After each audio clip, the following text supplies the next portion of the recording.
वालेकुम व्यूअर्स मैं हूं दिशान लियाज फ्राम ज़ीराबाद। व्यूअर्स आज की ये जो मेरी वीडियो है बेसिकली XM18 के ऊपर है। हमारी मोस्टली जो मशीन्स हैं उनमें ये इस्तेमाल करते हैं XM18। अब इस XM18 को लोगों को अब समझ में नहीं आती क्योंकि ये कंट्रोलर बड़ा लेटेस्ट है और लोग इस चीज़ को समझ नहीं आती। इसमें आप देखें कुछ ऑप्शन आपको शो हो रही होंगी। पहला बटन है सेट का, दूसरा है तीर का निशान ऊपर, तीसरा तीर का निशान नीचे और चौथा बटन है ओके का। अब इनको कैसे चेंज करना है इसके ऊपर भी आते हैं। इस बारे में पहले हम बताते हैं कि इनमें क्या क्या चीज़ें दी हुई हैं और उनको हम कैसे कैसे मॉनिटर कर सकते हैं। पहला यहाँ पे बटन के साथ जो ये LED लाइट्स नज़र आ रही हैं, इनमें आपको fan, heater 1, heater 2, up, down, wait, alarm, ये तमाम लाइट्स नज़र आ रही हैं। जो लाइट्स ऑन है इसका मतलब है वो फंक्शन वर्क कर रहे हैं और जो लाइट्स नहीं ऑन इसका मतलब वो फंक्शन नहीं काम कर रहे। अब फ़र्ज़ करें कि मशीन में आप ये जो हीटर 1 है, जो मोस्टली छोटी मशीनें हैं उनमें हीटर 1 तक का ही इस्तेमाल है, हीटर 2 का इस्तेमाल नहीं है। ये जो अलार्म है, अब ये अलार्म देखें, इसका मतलब है कि हमने यहाँ पे ह्यूमिडिटी सेट की हुई 70 और यहाँ डिस्प्ले में जा रही है 20, यानी दिए हुए ह्यूमिडिटी लेवल से ह्यूमिडिटी कम है जिसकी वजह से हमारे यहाँ पे ये अलार्म दे रहा है। इस अलार्म को बंद करने के लिए हमें क्या करना पड़ेगा, ये तीसरा बटन पुश करना पड़ेगा तो ये अलार्म क्लोज़ हो जाएगा। ठीक है, और पहले हम चलते हैं इस मशीन के जो सा ना टेम्परेचर सेटिंग के ऊपर, तो उसके बाद फिर हम देखेंगे कि इसके अदर फीचर्स हैं उसको कैसे हम चेक कर सकते हैं कि मशीन में ये कैसे वर्क कर रही है और कैसे ये डिवाइस वर्क नहीं कर रही। ये नीचे वो स्टैंडर्ड वैल्यू सेट है जो दी हुई है और जो स्टैंडर्ड वैल्यू जो पोजीशन वैल्यू है वो अंदर है, और इसी तरह ये स्टैंडर्ड वैल्यू ये 60 है और पोजीशन वैल्यू ये जो अंदर चल रही है ह्यूमिडिटी की, यानी ये टेम्परेचर बता रहा है और ये ह्यूमिडिटी बता रहा है। ले व्यूअर्स, अब इसको देखते हैं कि हमने 18 दिन पहले टेम्परेचर और ह्यूमिडिटी सेट वैसे जो करके भेजते हैं वो मशीनों के अंदर यही 37.8 और 60 है। अब हम 18 दिन गुजरने के बाद जो टेम्परेचर को और ह्यूमिडिटी को सेट करना चाहते हैं तो उसके लिए हमें ये सेट का बटन दबाना है। ये सेट का बटन दबाते ही नीचे 37.8 का ये LL की ऑप्शन आ जाएगी। अब ये तीर का निशान नीचे वाला डाउन बटन से हम दबाएंगे तो इसको 37.2 पे सेट कर देना है।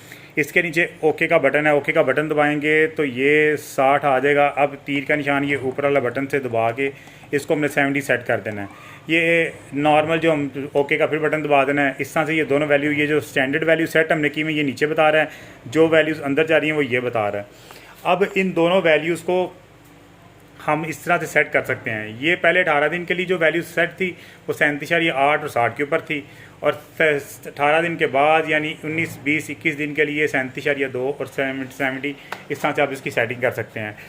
और आपने अगर दोबारा इसको सेट करना है, दोबारा इसी तरह सेट के बटन को दबाएंगे तो यहाँ पे 37.2 का LL आएगा। जिस वैल्यू का LL लिखा हुआ आ जाएगा इसका मतलब हम इसको सेट कर सकते हैं। अब हमने इसको बढ़ा के पहले 18 दिन के लिए फिर सेट कर देना 37.8 पे, फिर ओके का बटन दबाना है सबसे नीचे वाला, फिर ये वाला बटन दबा के तीसरा हम इसकी वैल्यू को 60 पे एडजस्ट कर देंगे, ओके का बटन दबा देंगे। अब चलते हैं इस फ़ैन। ये फ़ैन किस वक्त ऑन होगा? ये फ़ैन उस वक्त ऑन होगा भाई जब मशीन ओवर हीट करेगी, यानी जो हमने 37.8 टेम्परेचर सेट किया है तो यहाँ पे टेम्परेचर 38 पे चला गया है तो इसका over heat fan system on हो जाएगा। और ये हीटर 1 का मतलब यह है कि ये टेम्परेचर अभी जो दिया हुआ टेम्परेचर है वो 37.8 है, जो अंदर चल रहा है वो 36.9 है, तो जिसकी वजह से ये टेम्परेचर कम शो करने की वजह से ये अभी तक हीटर 1 और हीटर 2 की लाइट्स ऑन है। अब इसके बाद जो सा है इसमें जो अलार्म का भी आपको बंद करने का, अब इसमें अप और डाउन की लाइट्स हैं, ये दो लाइट्स क्या शो करती हैं। अगर हमने मशीन की ट्रे टर्निंग चेक करनी है तो ये जो अप है ना, तीर का निशान वाला बटन, ये एक दफ़ा आपने दबा के रखना है। जो ही दबा के रखेंगे तो आपकी एक टर्निंग ट्रे जो सा है वो मशीन की मूव करना शुरू कर देंगी, और जब तक दबा के रखेंगे ये तीर के निशान वाले बटन को वो चलती रहेगी। आप उसको चेक कर सकते हैं मैनुअली, वैसे वो हर 3 घंटे के बाद खुद ही ऑटोमेटिकली इसको रोटेट करेगा ये कंट्रोलर। ठीक है, अब फ़र्ज़ करें आप इसको छोड़ते हैं, छोड़ के आप इसको फिर दोबारा लाइट दबाते हैं तो ये डाउन की लाइट ऑन हो जाएगी। जो बड़े इंक्यूबेटर्स हैं 1000X के या जो गेयर मोटर से बने हुए हैं उनमें तो ये दोनों पे ऑपरेट होगा, अप और डाउन में।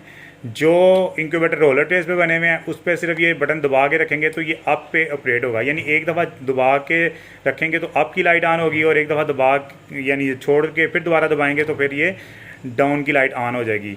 तो ये रोलर ट्रेस के लिए इसके ऊपर वर्कआउट करेगा, यानी अप के ऊपर। ठीक है, और जो है गियर मोटर जिसमें मशीन में जो लोग 1000 एक्स की या 500 एक्स की हैं उनके ऊपर अप और डाउन दोनों पे हम वर्क कर रहे हैं। उम्मीद करता हूँ आपको ये मेरी आज की वीडियो पसंद आई होगी। अगर आपको ये मेरी आज की वीडियो पसंद आई है तो काइंडली मेरे चैनल को सब्सक्राइब कीजिएगा, लाइक कीजिएगा और बेल आइकन के बटन को प्रेस कीजिएगा ताकि आपको मेरी हर आने वाली नई वीडियो में मसूल हो सकें। शुक्रिया।